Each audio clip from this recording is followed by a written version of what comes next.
Good morning, student. I am Sanjeev Kumar Jha, and today we discuss power sharing MCQ type question.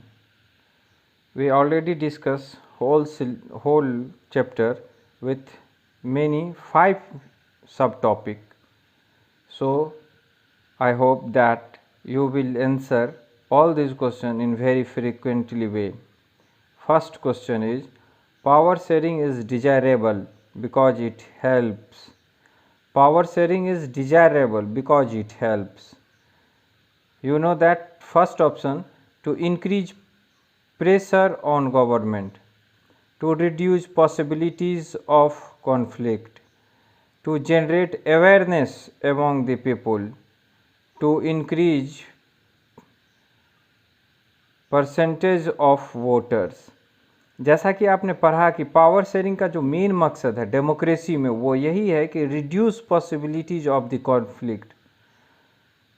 Belgium ने power sharing को किया, वहाँ पे conflict नहीं हुआ, जबकि इथनिसिटी वहाँ भी था। श्रीलंका ने पावर शेयरिंग नहीं किया माइनॉरिटी को, तो वहाँ पे कॉन्फ्लिक्ट देखने को मिला। तो B is true, to reduce possibilities of conflict. Okay, next, who elect the community government in Belgium. Belgium में कम्युनिटी गवर्नमेंट है, बिल्कुल आप जानते हैं। उसको चुनने का या बनाने का अधिकार किसके पास है? People belonging to one language community. Second is by the leader of Belgium, नहीं बिल्कुल। The citizen of the whole country, देश के सभी नागरिकों। The community leader of Belgium. देखिए, आपको याद होगा कि जर्मन कम्युनिटी, फ्रेंच कम्युनिटी, सबके लिए कम्युनिटी गवर्नमेंट था और वो लैंग्वेज और एजुकेशन से इस तरह के मुद्दे पे वो अपना काम करते थे। तो कौन उसके लिए कौन होगा? तो जिस सोशल ग्रुप से जो बिलोंग करते थे। ये क्वेश्चन पूछा जा चुका है, इसे जस्ट जो एग्ज़ाम हुआ है मार्च में उसमें भी। तो people belonging to one language community is right answer. Third, in which year Sri Lanka emerged as an independent state? देखिए, 1947 भारत आज़ाद हुआ, 1948 श्रीलंका आज़ाद हुआ, 1956 मेजोरिटेरिज्म स्थापित हुआ था। तो इस तरह से आप बनाइएगा, इस तरह से आप कंसेप्ट उसके पीछे रखिए, कोई भी ऑब्जेक्टिव क्वेश्चन आसानी से सॉल्व होगा। फोर्थ क्वेश्चन पे आइए, why did the Sri Lankan Tamil launch parties and struggle. अब श्रीलंका के लोगों ने क्या क्या, मेजोरिटेरिज्म स्थापित होने के बाद उन्होंने खुद से पार्टी बनाई। उनके पार्टी का मांग क्या था, अगर याद होगा तो, कि उनका अपना लैंग्वेज हो, उनको भी तर्ज मिले यूनिवर्सिटी में, इस तरह का। चलिए ऑप्शन देखते हैं। पहला, to adopt majoritarianism, to recognise Sinhala as the only official language. Sinhala तो उनका ऑफिशियल लैंग्वेज था। To recognize Tamil as an official language, yes. To dominate other language, नहीं। To recognize Tamil as an official language, ये सही है। तमिल को वो चाहते थे ऑफिशियल लैंग्वेज के रूप में वहाँ पे। Next 5, where is the Parliament of European Union? European union का पार्लियामेंट कहाँ है? आपने देखा होगा कि बेल्जियम को पावर शेयरिंग करने के बाद गिफ्ट में क्या मिला? यही कि यूरोपियन नेशन जो थे वो अपना यूनियन बनाए। पार्लियामेंट ऑफ यूरोपियन नेशन की बात आई तो उन्होंने ब्रिटेन को चुन करके नहीं, बेल्जियम को चुना। तो A is the right option. Next, name the 2 subgroup of Tamil in Sri Lanka. Tamil के, श्रीलंका में तमिल के 2 ग्रुप थे, एक इंडिजीनियस तमिल और एक श्रीलंकन तमिल। तो आंसर है इसमें इंडियन तमिल और श्रीलंकन तमिल।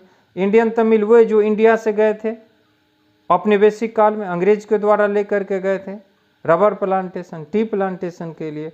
ओके, तो इस तरह का भी आता है और ये क्वेश्चन पूछा गया है, तो आप उसको बनाइए। चलिए next,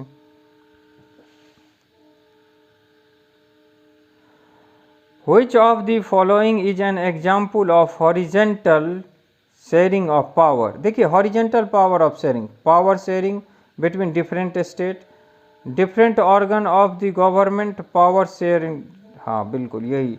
organ legislative, executive, judiciary, याद है आपको।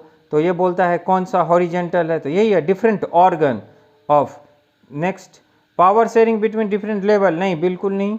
और power sharing between different political parties, नहीं। तो B is the right option, different organ of the government, power sharing between, organ के बीच में पावर शेयरिंग हो रहा है।